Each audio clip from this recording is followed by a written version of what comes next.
ನಾಳೆ ಇದೆಯಲ್ಲಪ್ಪ, ನಾಳೆ ಗಂಟೆ ಬೇಕಾದಷ್ಟು ಮಾತಾಡಿ ಬಂದಿದೆ.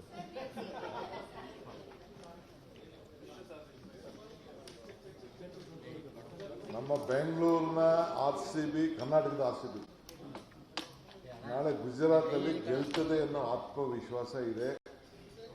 ಎಲ್ಲ ನಮ್ಮ ರಾಜ್ಯದ ಅಭಿಮಾನಿಗಳಿಗೆ, ಕನ್ನಡ ಅಭಿಮಾನಿಗಳಿಗೆ, RCB ಅಭಿಮಾನಿಗಳಿಗೆ ಈ ಸತಿ ಗೆದ್ದು ನಮ್ಮ ಗೌರವನ ಉಳಿಸ್ತಾರೆ ಅಂತೇಳಿ ನಂಬ್ಕೊಂಡಿದ್ದೀನಿ. ನಿಮಗೂ ಕೂಡ, ಪ್ರೇಕ್ಷಕರೆಲ್ಲರೂ ಕೂಡ ಶುಭ ವಾರ್ತೆ ಸಿಗ್ತದೆ ಅಂತೇಳಿ ನಂಬಿದ್ದೇನೆ. ಶುಭವಾಗಲಿ.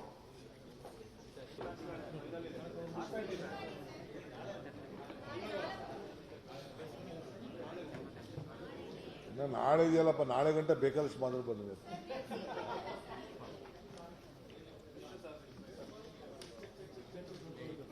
ನಮ್ಮ ಬೆಂಗಳೂರಿನ RCB, ಕರ್ನಾಟಕದ RCB ನಾಳೆ ಗುಜರಾತ್ನಲ್ಲಿ ಗೆಲ್ತದೆ ಅನ್ನೋ ಆತ್ಮವಿಶ್ವಾಸ ಇದೆ.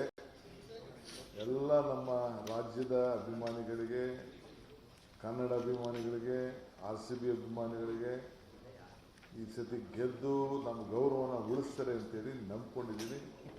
ನಿಮಗೂ ಕೂಡ, ಪ್ರೇಕ್ಷಕರೆಲ್ಲರೂ ಕೂಡ ಶುಭ ವಾರ್ತೆ ಸಿಗ್ತದೆ ಅಂತೇಳಿ ನಂಬಿದ್ದೇನೆ. ಶುಭವಾಗಲಿ.